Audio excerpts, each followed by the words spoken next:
Welcome to Back on the Broomstick, a modern witch's spoken word grimoire, where two witchy friends from way back are reconnecting to their pagan roots after a long period of mundanity. We're rewalking the path of the wise and trying out all the latest spells, rituals, and magical theory in today's witchcraft and pagan practices. So grab your wand and your incense, your cauldron and your crystals, and join us as we get Back on the Broomstick.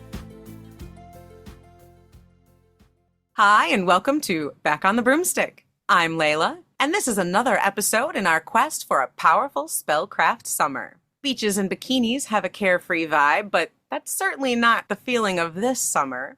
So we're looking for something with a little more hex appeal. And by that, I mean boundary spells and baneful magic. Because nothing says a stress-free summer like energetically evicting toxic people from your life and reclaiming your peace, one curse at a time. And I'm Chelle, and I think the best thing I've heard all day is energy ejection, ejected energy. That's right. Get them out. But, I wanted to definitely bring this to folks' attention because we're living in some crazy times and we need some boundaries set. And, sometimes it's hard right now to find a safe spot for yourself and your being. And so we want to kind of help you create a safe space for yourself and kind of give that back off energy to those who need it. And with the itchy asshole spell being as popular as it is, we also want to give, those who need it a little extra itch this summer. That's right. Magic can be used to help you claim your peace. Magic can be used to help you have a stress-free life. And sometimes to keep your peace, you might need to do a little bit of baneful magic, maybe a little hex, maybe a little curse as a treat. Sometimes you need to set those boundaries in a very powerful and strong way. Now, let's talk a minute because there's going to be folks that are going to be like, oh my gosh, you can't do that. So let's talk a minute. Let's talk about the rule of three. Ooh, okay. Yes. Anytime you talk about curses or hexes or magic in general, people will bring up the Wiccan rule of three or the law of three, or sometimes they'll talk about karma.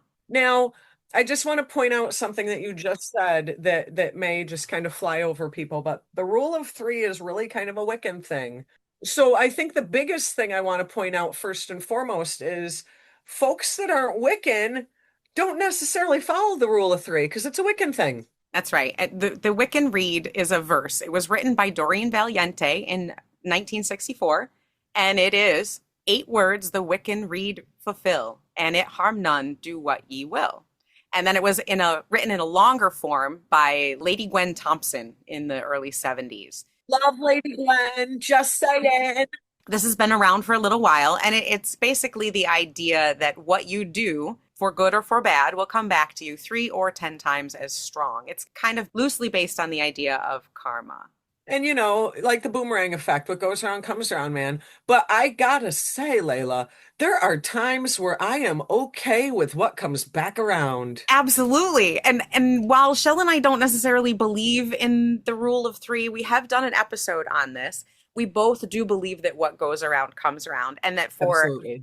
I might not believe in the rule of three, but I do believe in Newton's third law, which is for every action, there's an equal and opposite reaction. That's science. Thank you very much.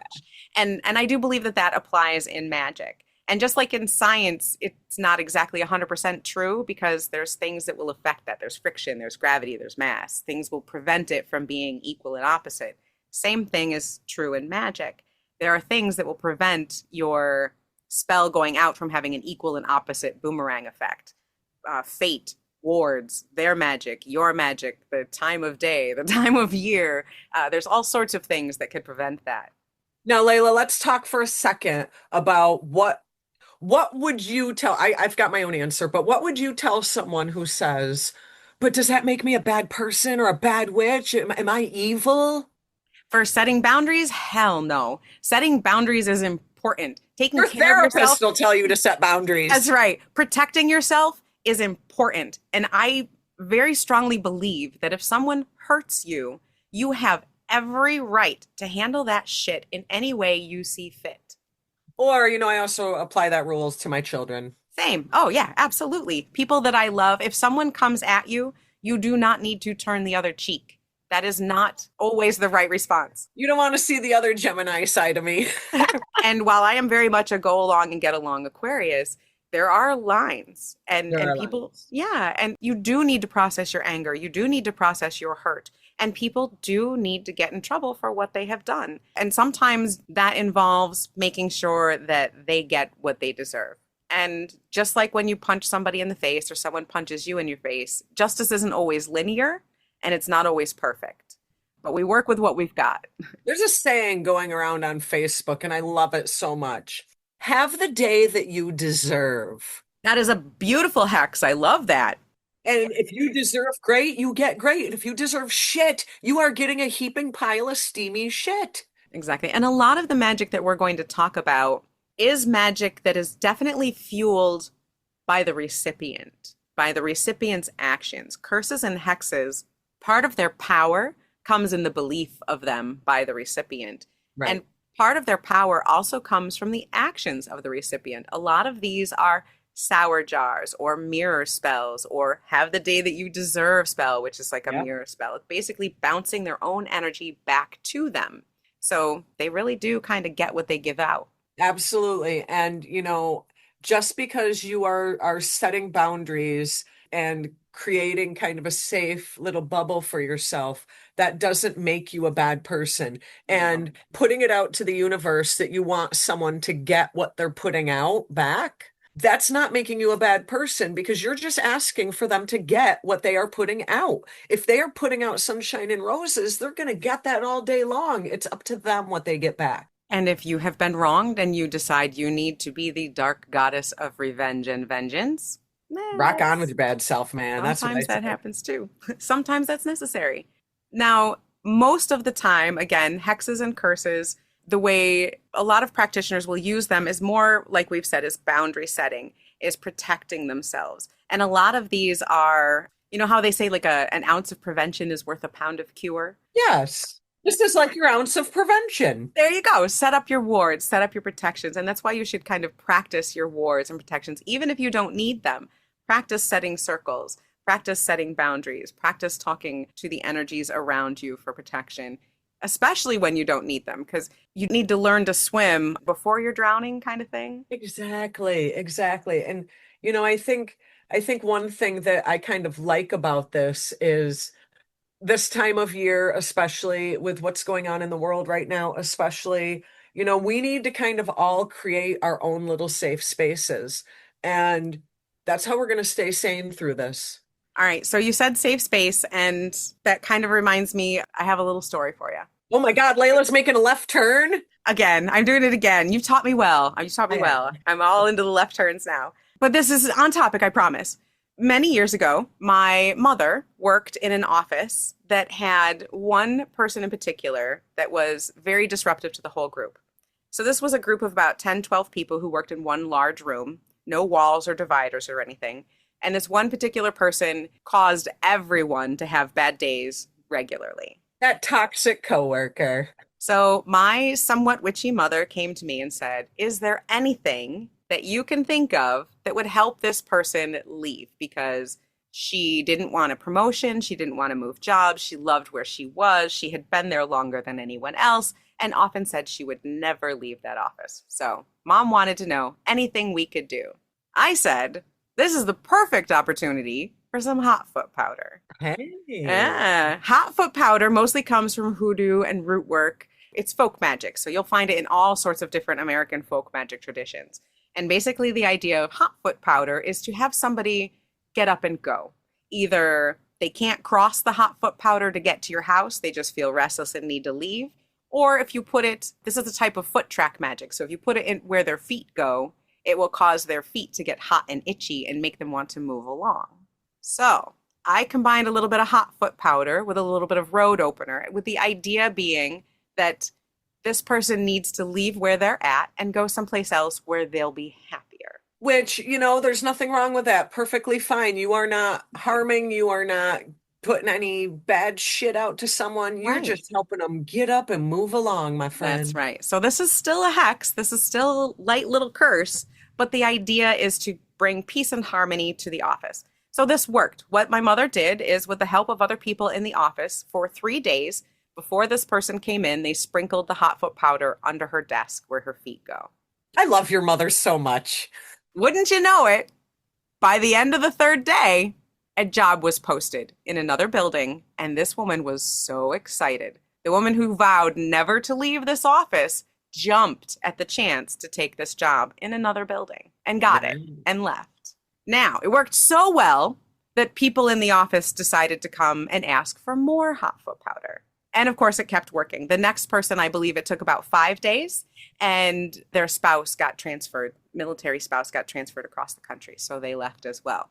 So it worked beautifully, worked wonderfully. But I have a question that's killing everybody. Were Yeah, there any repercussions back? 100%. And I And did what were warn they? my mother of these consequences. Shortly after this happened, I moved several hours away from my mother in the same state.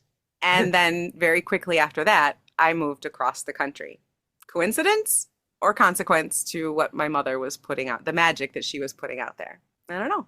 You know, I don't know. I don't know. Right. But the thing is maybe there is consequences. The other point to this is also that just because something is a curse doesn't necessarily mean it's going to hurt someone. This Right. is magic that you did or magic that she did to help someone move along, to help someone not only help the office be more harmonious and peaceful, but to also help this person find a place where they will fit in better. And maybe they will find more peace and harmony in their life. Maybe they'll find a job with a ton of toxic people and they can all There you be go. toxic together. That sounds beautiful and brilliant. That's perfect. So yeah, so these types of magic doesn't always have to necessarily be baneful. Right. And I think that's a good point because I think when people think of hexes and curses, they're thinking some deep, dark, horrific things that aren't necessarily the case. You know, like with our summer spell that we're going to talk about, this is really, it's not about harming anybody. We're not telling you to harm anybody. We want you to set boundaries so that no one harms you. Right. Some of these other types of magic that are boundary setting magic are bindings, and we'll talk about good and bad for bindings. Freezer magic, freezer spells, that's a type of binding. And I guess there are some people that would consider that to be a type of hex or a curse. Right. Also spell jars. And there are, Sour jars, yeah. yeah, you know, you put some broken glass, some rusty nails, and we're ready to do this. But but I think it's important to talk about the consequences as well, because there are times when the consequences, they're worth it. Like, Yes. let's just say, for example, that you ended up moving to California because of helping your mother with the hot foot spell. Hmm. I hated it. I was very angry, but you moving to California for a few years was actually good for you and your family. Right. Exactly. Exactly. So it It might be wasn't good for hard. your mother and I, but it was good for you and your family. Right. Then we hot foot you right back. That's right. You hot footed me right back to the East Coast. Now, before you do any type of baneful magic, any types of hex work, even the quote unquote less harmful kind, like I did with the hot foot spell for my mother, you really need to do a lot of self reflection. You know, a lot of times we do those quick hexes and curses without even thinking about it. Somebody steals your parking spot and you like, "Rrr, may you have the day you deserve, or may you step on a Lego, or May your tire explode. there you go. I do not do that on Route 128 in Massachusetts ever, I promise. You know, lying's a sin in some religions, show. Not mine. So we do those, people do those little hexes, and that's another good reason to have your wards and your protections and do regular cleansings, because you know those little icky things accumulate, even if they're not fully intentional. But if you're actually going to do a real working, it requires reflection. You need to know what you're doing. You need to fully accept what you're doing. And you need to be prepared to put out that type of energy. So definitely start off any type of curse or baneful work. Figure out why. Why are you doing this? Another good point to make is these aren't the best things to do when you're at your peak of anger. Right. If you are really upset and you are really angry and you are really hurt, you need to take a moment, take a step back. Maybe you need to meditate or, in Layla's famous words, journal. But you don't want to be doing these things with a shit ton of anger in your heart because you're going to be the one receiving the bad end of that stick if you do. You can be upset, you can be hurt, you can be angry, but you don't want to be doing this when you're like at the height of those emotions, Right. or you're really not doing yourself any favors and will most likely be projecting that back on yourself, unfortunately. Yeah, and you need to be brutally honest because there have been times in my life when I have been extremely angry and it was my own damn fault. Yeah. So so if you're pushing out there this bad energy and you're the one at fault, you really want to be careful with that. So calm down, reflect, be honest. If Yep. you're going to do this spell out of pettiness, out of cruelty, those are not the reasons to do a curse or baneful magic. Because then you are going to be the one it's ultimately going to be directed back at. And we keep saying that, and I just want to point out that a lot of times, yes, that works, and sometimes it doesn't because shit happens and the universe is weird. And so sometimes you'll have bad shit happen to you for no fucking reason. And sometimes bad people will have good shit happen to them for the same thing. And we don't always get to control that. So just understand that just like there's people in the world that we might want to do baneful magic against right now that aren't getting consequences for their actions, sometimes no matter how hard you try magically, bad people don't get consequences for their actions. And I think I agree with that, but I also think that everybody gets their karma in due time, and it's not up to any one of us to decide when that due time is. So, I if certainly hope there's so. if there's anybody out there in the world, anything that's kind of orangey, karma will come around. Karma will come around. But here's the other thing. You don't want to focus all your time and attention on just doing baneful magic. You can't change the collective mind, in my opinion. That's a good point. Okay, let's back up a second. We've talked before about doing magic against large entities, Yeah. politicians, insurance companies, the moon, whatever you're trying to do magic against. Weather magic is one that I like to use as an example. Have you ever taken any type of science class and heard like about fronts, like a storm front moving these huge masses of air? Yeah. Yeah. I don't know the numbers off the top of my head, but I learned that pushing those takes an incredible amount of energy. To push a large wall of air is insanely difficult. So people who say that they can do weather magic are either extremely, extremely powerful or just getting lucky with their weather magic because being able to move something that large takes a lot of energy. And so if you're going to spend all your energy trying to hex a politician or a person who has a cult behind them, a cult of energy. They have a ton of energy from people that like them, appreciate them, think positively about them. That's very difficult to fight through. You're pushing that train uphill. Right. So you might better be putting your energy towards small things, you, your local place, people around you, your area. Put that magic, put that energy into making those things better because you can very often have a much more powerful reaction, and those collectively add up to very bigger reactions. I 100% agree with you, but I just want to mention that I do also believe that, let's say, for example, you were in a large group of witchy-minded people, and you collectively as a group were trying to do something, then Yes. yes, maybe. But I think we're specifically talking about individuals. Yeah. And please do it. I mean, if you want to throw your energy that way, absolutely. People should work towards what they want. But I'm just saying that don't be surprised when you put all this energy into it, it doesn't work immediately. Because a lot of times there's other, like we said earlier in the episode, there's a lot of other forces that you have to think of.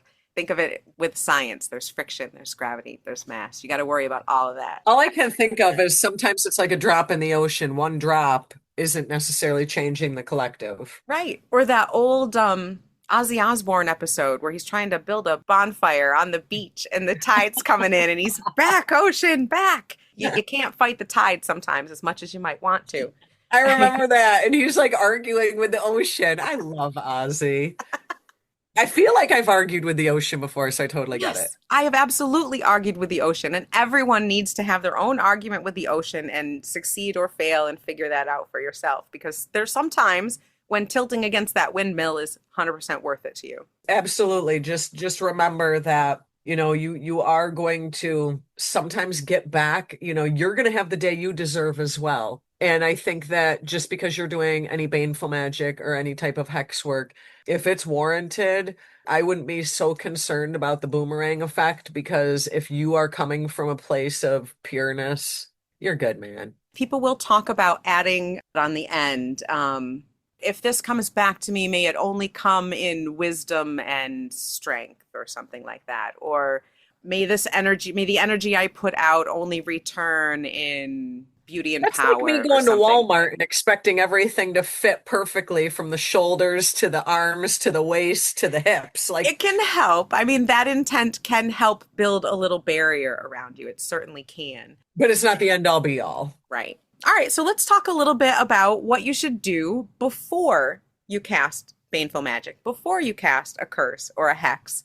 What should you do? What type of things should you do to cleanse or protect yourself or ready your space? Now, I feel like any magic that I do, I just always kind of do that ground center cleanse. I think it's almost kind of ingrained in me. Oh, you're going to do magic, ground center cleanse. That's kind of a given for me. But I think after that, actually, let me rephrase that. As a precursor to that, you have to decide what you're going to do, how you're going to do it, and gather your tools and materials. And if I'm going to be doing something like a boundary setting spell or even a hot foot spell or something like that, I'm going to ground, center, cleanse my space and cast a circle because I like that little extra protection. It's part of my routine and ritual and it makes me feel protected and in a safe space. Now, if I'm going to do a working, if I'm going to do a curse, like if I'm going to do something serious, I do more than that. There have been times when we have done some pretty hefty magic together and the wards and things that we put up around the house first were solid. Right. And I think that anytime I'm doing this kind of magic, I always use mirrors. And even if I'm not using mirrors in the spell itself or the working itself, as like you said, kind of creating my little container of space. So I kind of like to set up that mirror type blockage to anything that's coming at me, go right back to you. Anything that's coming at me, go right back to you. Yeah, the whole I'm rubber, you're glue type of spell, beautiful. Who knew that my second grade teacher was a witch? So mirror spells and bounce off me and hit you spells are fabulous because part of that, it takes all the work out of it. All you have to do is maintain your wards, maintain your mirrors around you, and they do all the hard work. But there was a time way back in the day where you and I did some very powerful baneful magic. Yes. That was a different situation. That I literally sealed and warded all of my windows, my doorways, all of my pipes, my TV, I even Yeah. warded everything as a conduit to come into your home. And so because that was like a super serious, someone was wronging a family member of mine and I had to handle it. So I went the extra step, the salt on the windows. I even did the chalk sigils over my doorways. I guess what you're doing, how you're doing it, who you're trying to project it to may dictate how much you want to secure your space. Another thing, like you were talking about sealing your space and portals, and that goes back to the mirror thing. If you're using mirrors intentionally in your spell, any mirrors or reflective surfaces around you that are not part of the spell, many people in many traditions feel that those need to either be sealed, like Chelle did with a sigil or a ward, or literally Or covered. covered. Yeah. Yeah. So that that can't be a portal to come into you, that doesn't allow your magic to escape before you're ready. It doesn't allow the spirit world to spy in on you. It can be a sign of respect for the spirit world, for that liminal space. Some people also say that it's so that if you're doing a baneful working, you don't see your own shade while you're doing the working. There's things I think people forget, and I have such a funny story from literally yesterday. I am now at a part-time job, which is freaking fabulous, by the way. I love it so much. We're gonna wait a little bit before we say where. So I'm at my fabulous new part-time job yesterday, and my boss comes in. He's kind of going around doing the boss things, and he's like, "There's something really important you need to know." And I'm like, "Oh, geez, what?" And he's like, this is the most important thing above all. And, I'm going through the litany in my head. I'm like, all right, we need to keep things clean. We need to vacuum, be polite to people. No. In the building that the shop is in, there is like piping all through the ceilings. Mhm. And the boss said that the most important thing, and he's going to die giggling when he hears this, the most important thing is to keep the lid on the toilet closed so that things don't come in. And then talked about how he had all the piping warded. And I'm just like, even the shitter can bring you shit sometimes. Flowing water is actually a conduit for energy, so that kind of makes sense. So his biggest thing is keep the toilet lid closed because you don't know what's entering. I thought it was freaking fabulous. I'm like, I want to giggle, but you're not wrong. All right. Well, in the vein of, toilets and cleansing magic, let's talk about my favorite way to set up a ward, my favorite way to practice a ward. This is the soap bubble method. Okay, I thought this was going in a different direction, talking about toilets. Nope, we're gonna go to the cleaning part. We're gonna go with soap bubbles. So, what I like to do, my favorite way to practice warding and to make sure that it's strong enough is all about visualization. So you're gonna find a comfortable spot, and it's summertime, so hopefully in your part of the world, that means picnics and outdoors and kids playing with soap bubbles, because who doesn't love bubbles? Our Southern Hemisphere friends right now are like ready to curse us for talking about summer. That's Love right. you. Love you guys. Don't get too crispy. But sit, be comfortable, close your eyes, and imagine a beautiful summer day and playing with soap bubbles. And picture one of those soap bubbles at your very center, your solar plexus, like a couple inches above your belly button. And imagine that there is a beautiful, perfect soap bubble right there. Once you have that pictured in your mind, whether you can see it or think about it or describe it, make it get bigger. Make it get bigger and bigger and bigger until you're almost like Glinda the Good Witch sitting inside this soap bubble, right? I mean, I'm not. Well, you are, of course. Pink dress and all. And crown. Let's not forget the crown. I have to have a crown. So get that whole soap bubble around you, swirling colors and all, just like that soap bubble that you're used to in the summertime. And when you're sitting inside, take a hammer. I like to use Mjolnir, Thor's hammer, from the outside and swing it against that soap bubble and smack it. Now, it should ring like a bell and stay solid.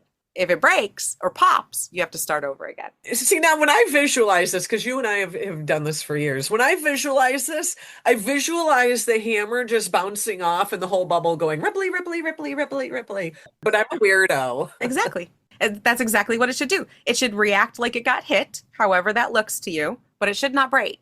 Right. And if it does break, start over. If it pops for any reason. You're not ready yet if it did. That's right. And just keep doing that until you can hit it with the hammer and it doesn't break. It might be easier to just make it big enough to cover your body first, and then gradually make it bigger and bigger and bigger until you can make it as large as a full 13-person coven circle without breaking. And that is a beautiful ward. That is a fantastic ward to put up around yourself before you do any type of working where you don't want energy in or out. Right, right. Now, once we've got ourselves kind of guarded, kind of in that safe bubble, then what? Here's where the magic comes in. Here's where you do your actual working. The biggest part of that, Chelle's going to say, Not journaling. no.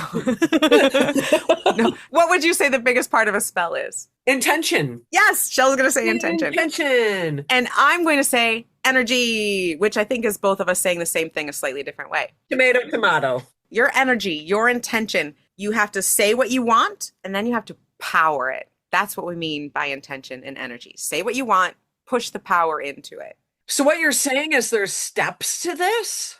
Yes. Step 1, create your safe space. Step 2, gather your energy. I swear you're going to make me start singing New Kids on the Block. You got to stop with the steps or we're going to start singing New Kids. Step 1, 1, 1. No, stop. But there are things, I think that when you're looking at the steps, you want to have everything you need prepared and ready prior to creating your little soap bubble. So that once you're in your soap bubble, now you are ready to kind of plot and plan, how am I going to execute what I need to execute? Yes.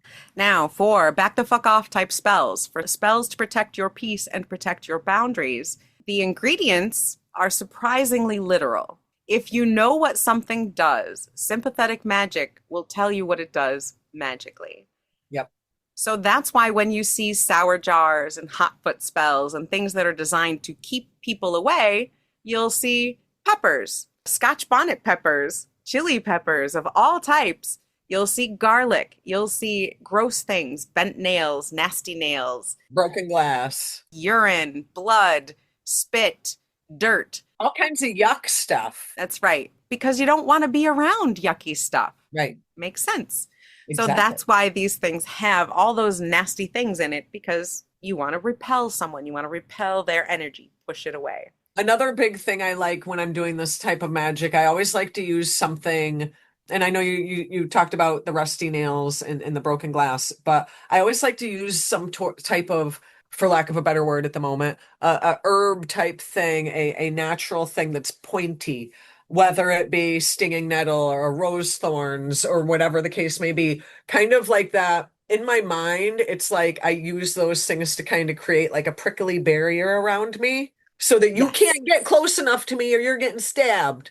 Yep, that's why you'll see brick dust sometimes in these because that's part of building a barrier, Yeah, literally part yeah. of building that up. So I love that you said, Layla, that like your ingredients want to be the things that aren't necessarily enjoyable or Right, attractive. You know, you want these people to stay away, give them every reason to not want to be around you.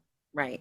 I love that you brought up a couple different types of things that poke and prick you because you're going to want to use different things depending on the reason for the spell. Right, If this is an ex-lover that you need to back off, rose thorns. right. If this is a friend or a family member, maybe you'll want to use nettle, something a little more familiar, something a little more that you might use for healing or soothing, like that you might think is familial.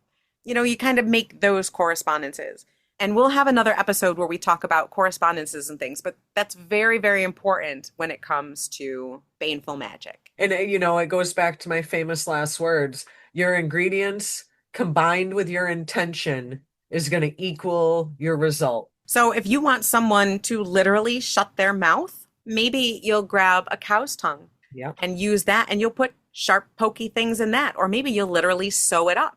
I'll be honest with you, I can't do that. I can't touch a cow's tongue. It freaks me out. I can't even look at it. It's weird. So Shell might take a lemon, something that's Right. sour and sharp. She'll cut it like a mouth on the lemon, stuff it full of baneful things, pokey things. And while she does it, she'll say, anytime you speak against me, may the acid rise in your throat and may the words sting like nettles. And she'll stuff it all full and sew it shut. And as you sew it shut, say, may your lips be sealed as this skin is sealed. And then bury I've that also used in fucker. rotten fruit too. I would also suggest rotten fruit as well. That's an excellent thing. Again, the idea is things that push people away. If you want them to get away from you, put gross stuff in it. Keep them away.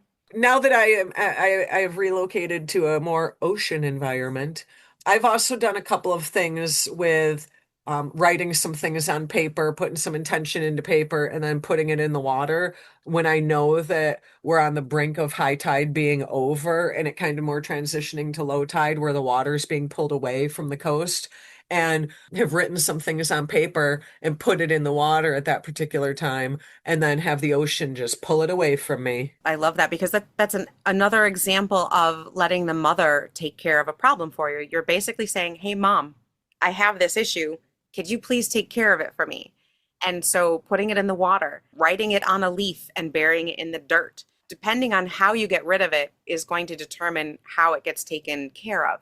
If you burn it, you want something fast and quick and hot and powerful. You put it in the water, you want the tide to change it. You want it to go out and change and be transformed. Same thing with burying it. That's going to transform it slowly and maybe make it grow into something else.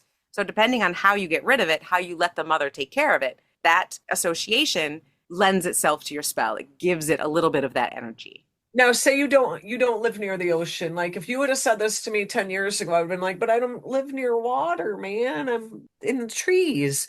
I was told this recently that, and I love this so much.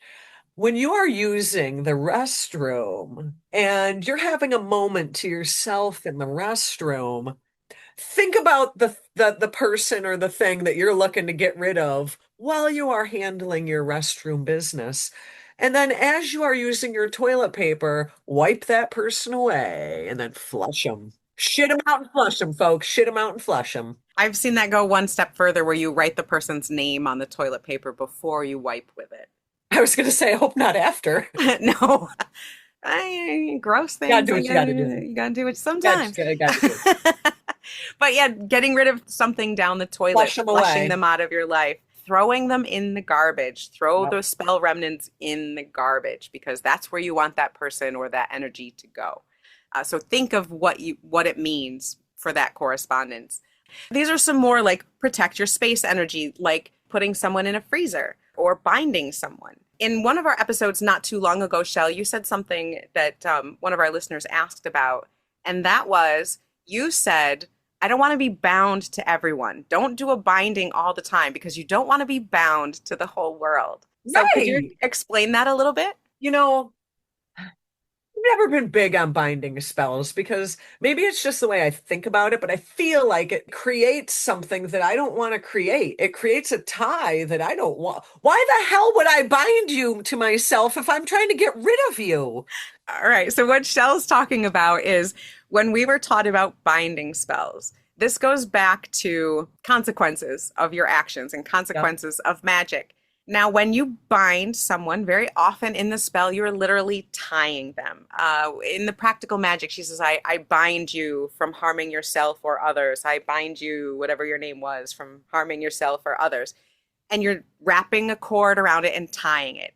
There is a very strong belief, and it fits with the energetic magic, with the sympathetic magic, that when you tie a cord to bind someone, you are literally binding yourself, your energy to that person.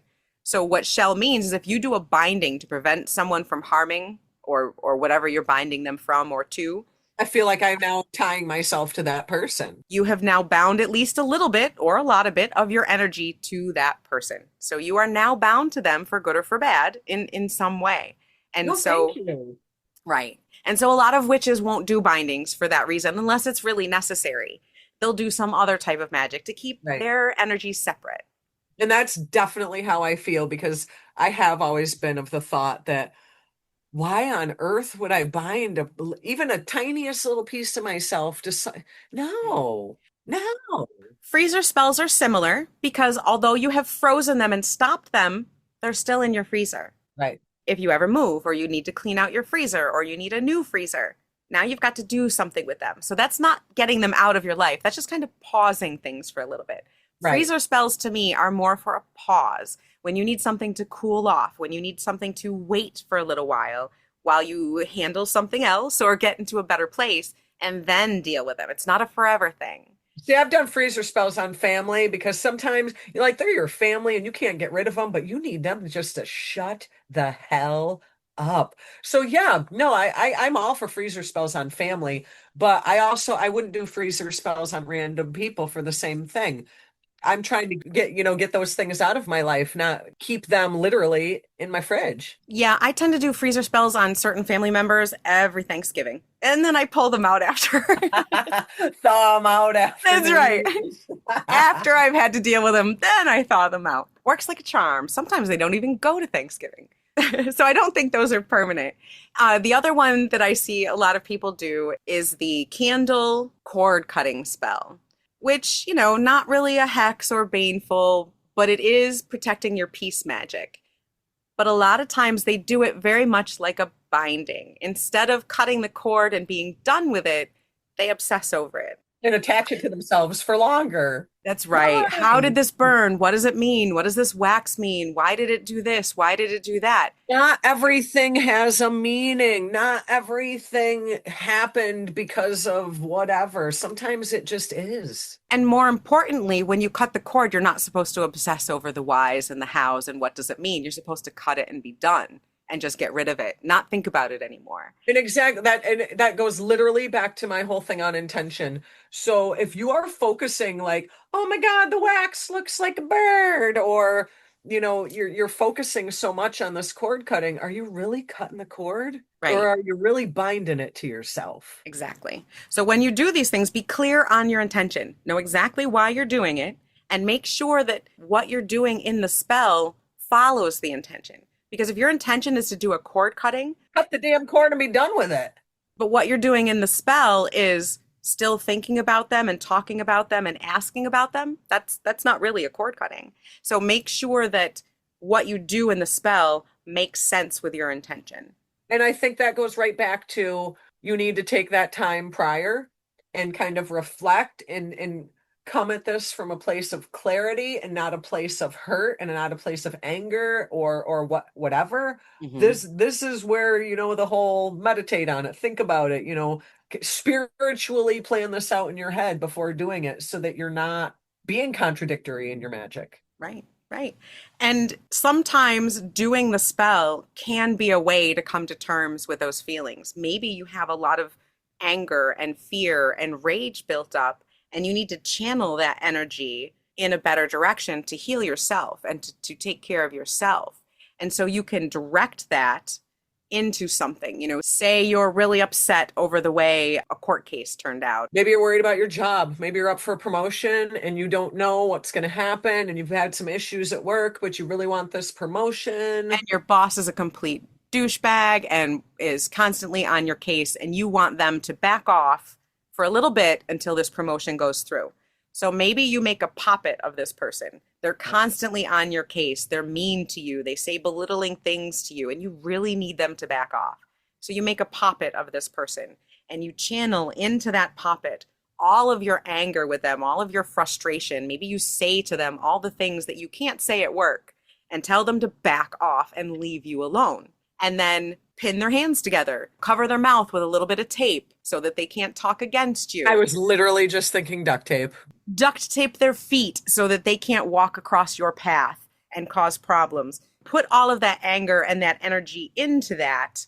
Say what you need to say, get it all out, and then throw it into the garbage, which is where their negative influence over you belongs, in the garbage away from you.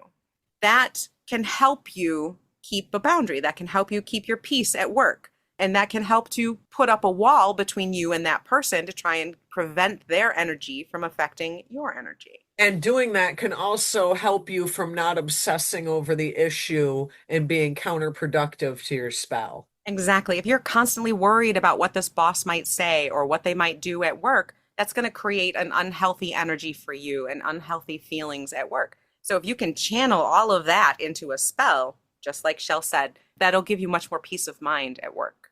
And I think that when you do something like that, don't, I love puppets. They're super fun, but then there's always and now what?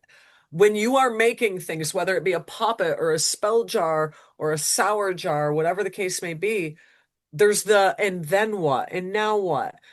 How do I dispose of this? How do I get rid of this? Make that a part of your spell. With puppets, I like burning them.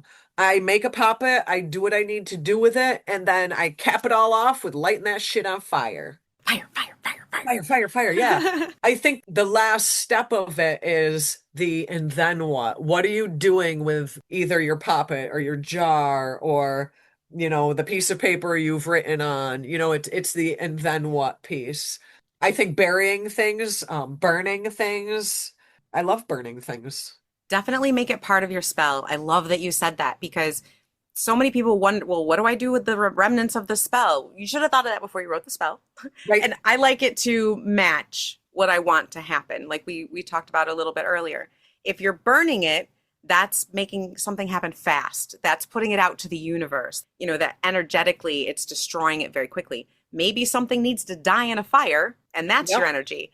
Or maybe it just needs to be consumed and go to the universe. It depends on your point. It might just be things that just need to be burned away. Maybe it needs to get thrown in the garbage, like your stinky ex just needs to get thrown in the trash because they're trash. If it's a jar spell, it could be something like, you know what, I just need to bury it and be done with it. Some issues in your life you just need to bury and be done with. And if you bury something, that can help transmute it. When you put something in the ground, it rots, it turns into something else. And very often it can turn into something better that can help fuel good things. So make your jar out of an eggshell. Put all your stuff in there so that way you don't have to worry about burying it. And it can actually compost and become part of the earth and transmute it. So if you need transmutation energy, if you want whatever this bad thing was to be changed slowly over time into something good, bury it.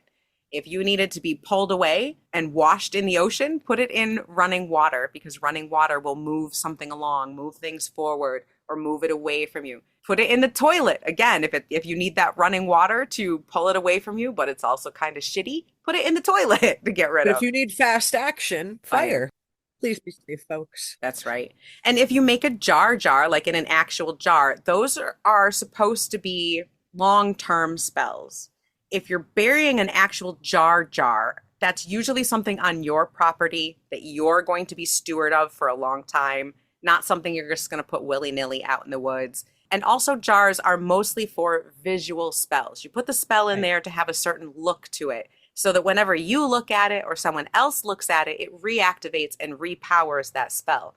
There's really no other reason to put a spell in a jar. But again, like I said, you want to make sure that you're doing the and then what piece of it. You don't want to be doing any sort of baneful magic and then keep that, on your fireside mantle for, the next 2 years. Yeah, no, you want that out and done. But again, like you said, these are things that you need to think about prior to the spell, not like, okay, I did this a week ago. What do I do with this jar now? And also make sure that you're ready for the energetic requirements of doing a spell. Doing a freezer spell doesn't require a lot of energy. You put their name in there, you put some energy into it with your intention, and you toss it in the freezer and it's done.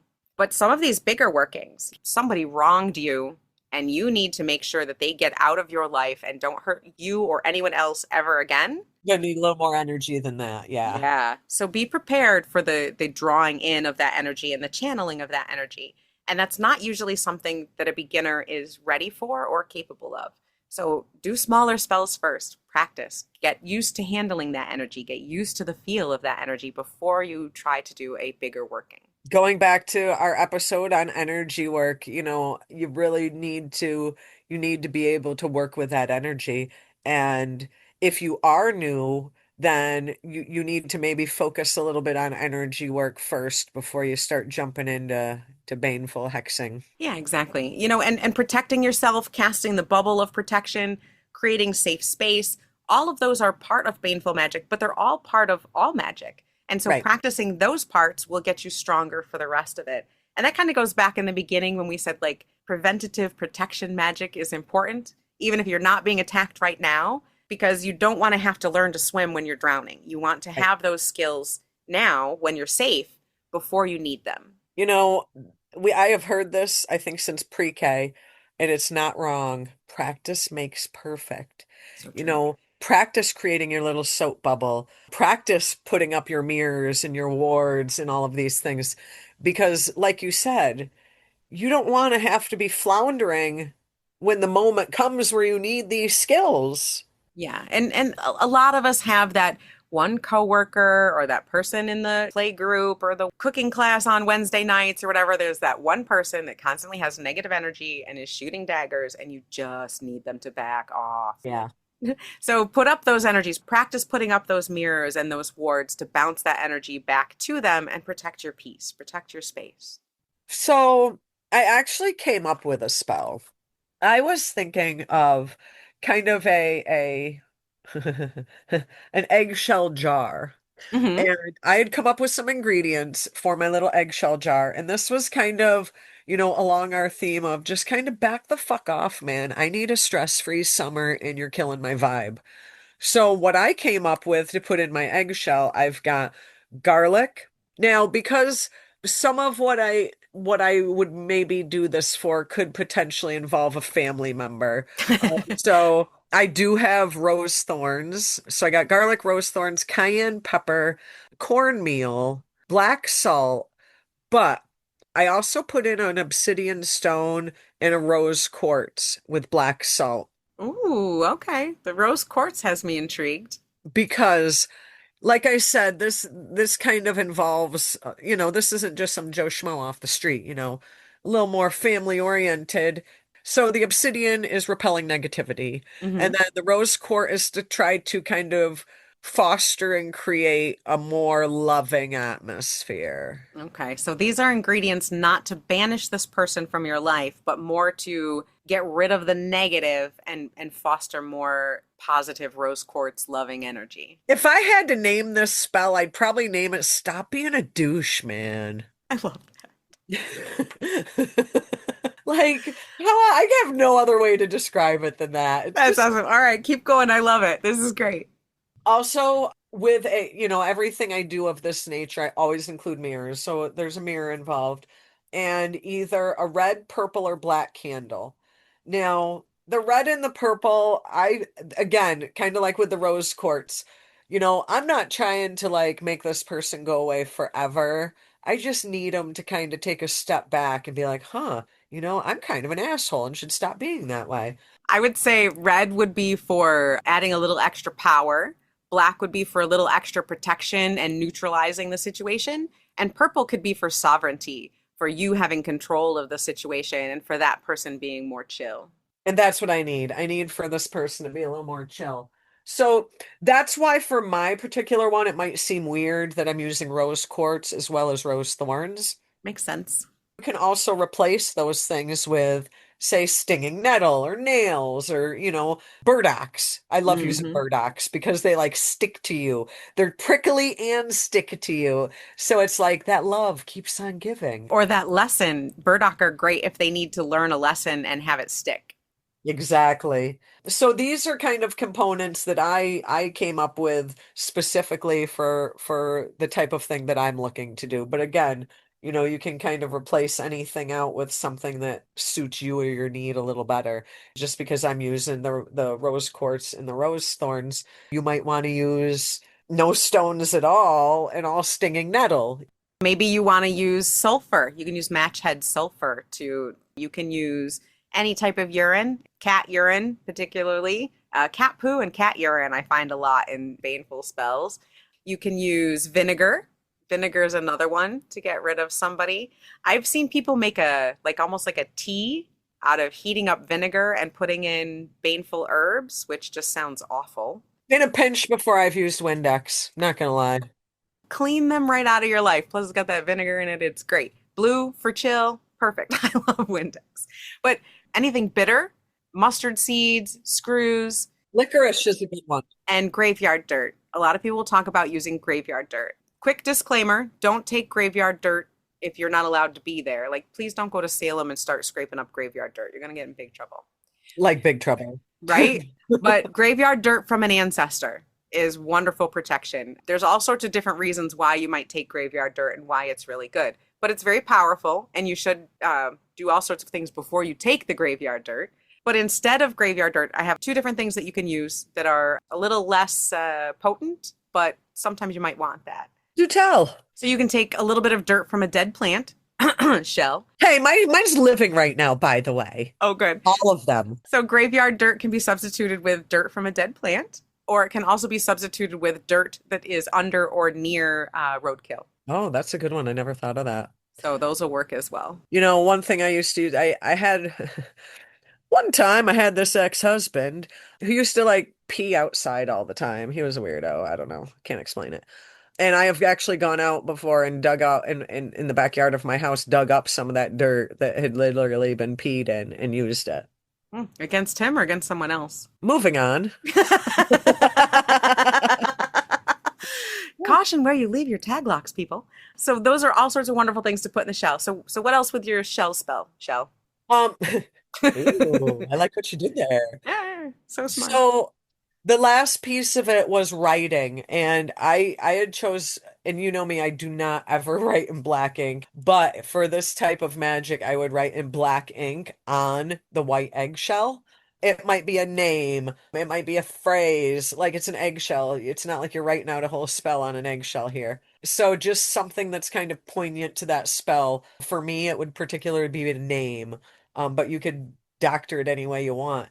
And then literally just bury it in the yard with all of those things in it. Now, of course, you're thinking to yourself, well, you don't want to bury stones and there's a caveat with the candle too. The stones in the candle, what I would do with that is not necessarily put it in the shell, but what I've done before is I have buried the eggshell And then replace the dirt, you bury it, put the dirt back over it, you're back to flush land again. I have burned the candle above where it was buried I like that. and had kind of the stones placed around the candle. And when I do this type of thing, I do not cleanse and reuse the stones. I do get rid of them. Depending on the working, sometimes you can't cleanse that at all. Right, right. I like that you put the name on the shell. In a lot of these spells, you want to add something called a tag lock. And what that is something that identifies the person that the spell is intended to hit. So, a name, their name. Names are very powerful. If you put their name in there, that works. If you don't know their name, write everything you can think about them. Like a description almost, yeah. Concentrate on that person, concentrate on what they did, concentrate on following energetically back what they did to that person and write it down as much as you can. That's enough of a tag lock. If you've got their hair, their spit, bodily fluids, blood, skin, all of those things work. Threads from clothing that they wear regularly, makeup that they use all the time, their favorite pen, something that is intrinsically associated with that person is a tag lock. And so you can use that for the spell to directly go to that person. Now, if you were doing this type of thing, what would be some ingredients that you might use and how might you put them together? Well, we named a lot of them. I'm very literal. And for spells like this, I tend to use a lot of chilies and a lot of get away from me type stuff. I don't tend to do a lot of this type of spell because I'm more of a put the mirrors up, put up my wards, and walk on with my life. I have too much going on to worry about some petty asshole. So I put up the mirrors, they get whatever they put out, doesn't affect me. That's actually, let's talk about that real quick. That's actually a really good point because a big part of this magic is accepting it or not accepting it. You said that before. Part of it is you believing in it. And if you think that if you totally believe in it or not, that's going to affect the spell. I have utmost confidence in my wards and my protections and my cleansing. So I seriously doubt you're going to get past my ancestors, my wards, my spirit guardians. So I'm not too worried about it. But if I was, and I felt that I needed to do some baneful magic towards someone, I do like peppers. I like hot. I like stinging. I like it to leave a mark, and I like it to make a point. So I will put a lot of pointy things in there. Sounds like a fun night at your house. Oh, you've been there. It is a good time. But I also like to send that energy into an egregore. So one thing I have done in the past with someone who particularly needed to learn their own lessons is I have done a spell like this with the peppers, the vinegar, the nasty tea, the cat urine, the spiky things, and I put it in a spell and directed it towards them. We totally need to do an episode on how you collect cat urine because I'm curious. You've got clumping litter. There's your episode. Nice, But nice. yeah, so you send that energy out to them. But like you said with the burdocks, you want that to stick to them and have that kind of follow them around. So Yeah. I like to put that energy into an egregore, into a thought form. Sometimes it's a dragon, sometimes it's an other entity, and that follows that person and is almost like a angels and devils on your shoulder. Oh, yeah. So it's almost like whenever that person does anything negative or does anything negative that could come back to me or whoever I'm trying to protect, the egregore will send that energy to them. It makes sure that that energy returns to that person. Gets right back to them. Right. There have been very rare times when I've felt the need to actually bury somebody 6 foot under. Now, I think it's also important to note that not every person is attacking you. Not everything is some magical plot against you, and sometimes shit just is. Yeah. And most hexes and curses are the evil eye kind. They're somebody cuts you off in traffic and you shoot a little negative energy their way, or you cut someone off in traffic and they shoot a little negative energy your way. Most of them are kind of that.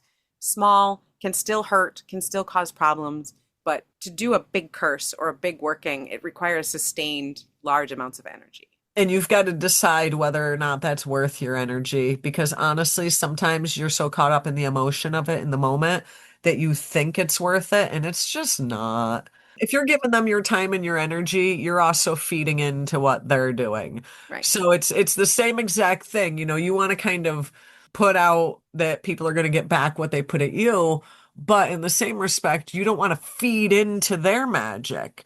Or feed into your own fears. Or feed into your own fears, absolutely. Because that is something that magic isn't going to help you with. And that goes back to the reflecting. Why do you want to do this? Or why do you think someone is doing that to you? Yeah. Kind of go through that, dissect that, see how you can handle it. Right. Sometimes the first spell that you need to reach for is a restraining order and not magic. Yeah. Yeah. Unfortunately, Sometimes, sometimes. not always. Yeah. For me, a lot of it is about keeping my peace. I don't want to have to deal with that. But again, I'm not in a lot of situations where I need to worry about doing big, baneful magic. I am lucky enough and privileged enough in my life right now that if I keep my wards up, if I take care of everything, I don't really have to We're worry good. about it. Yeah, I'm pretty good. Yeah. So that might not be true for other people. If the situation in your life is a lot more volatile, that's going to be different. So I think that the biggest thing is always I always go back to this. It's your intention and what you are energetically putting into this. Yep. Put in that energy, decide what you want out of it. What is the result that you really want? Do you really want them out of your life? Or are you looking for reconciliation? Is this person really shitty? Or maybe do you need to respect boundaries a little better, Or maybe it is all them. I don't know. But think about it and then keep your peace. Set up your boundaries. It's okay to do that. It's actually good to do that. You should set boundaries. It is okay to be angry. It's okay to be mad. It's okay to feel these things and to work through that however works best for you. You just need to decide whether or not it's something you should be lashing out or working on. Yeah, there you that's beautiful. With that lovely advice from Chelle, thank you all so much for listening to this episode of Back on the Broomstick. Hopefully you don't have anyone in your life that needs to be hexed or banished. But if you do, we got you. We got you. We got some ideas. So stay tuned. We're going to have more Spellcraft Summer episodes coming up, including a 3-part series on spell work, correspondences, writing spells, and how to power your spells. Oh, I'm so excited. I love summer magic time. I feel like it's the most magical time of the year. It's also a wonderful festival time of year. Oh my God, I can't wait. I cannot wait. Festival season is finally here. That means camping. Camping. And this year, not only are we possibly going to go to a pagan pride somewhere on the East Coast, we are also both going to be at Brushwood Folklore Center for their Sankofa Festival. Now, I know that you've been on a little Facebook hiatus and we all understand and it's okay, but I just want you to know we have at least one listener coming to Sankofa. Woo! So you'll get to see wonderful workshops by Chelle and I will also be there for the week following for the Serious Rising Festival, giving lots of workshops. Chelle and I are also going to be doing a radio show together, which we will put the link so you can listen in live to the festival radio show. I need a DJ name. We should have listeners come up with DJ names for us. All right. If you've got any ideas for what our DJ name should be or what the theme of our musical 2-hour program should be, email us at backonthebroomstick@gmail.com or go to our Instagram, Facebook, or webpage, Back on the Broomstick. I just want a DJ name, people. I just want a DJ name. Like, I don't know. DJ Fancy Chelle? I don't know. Come up with something good for me. Hot Hecate on the airwaves? I don't know. Something. Ooh. We need DJ names. Something good. So yeah, if you've got any ideas, send them in to us. With that being said, it's time to start packing. So it's a little early, but I know how you pack. So yeah, you better I get don't busy. forget stuff. Anything you need, I got you. Anything you need. Whether it's you need like a saw, I've got it in the trunk of my car. I think I needed a sewing machine once and you had it. So yeah, I believe it. Or no, that was me. I take everything camping, man. That's right. All right. Thank you all so much for listening to Back on the Broomstick. We will see you next week. In the meantime, stay cool, be wise, be wicked, And keep it witchy without your skin melting off.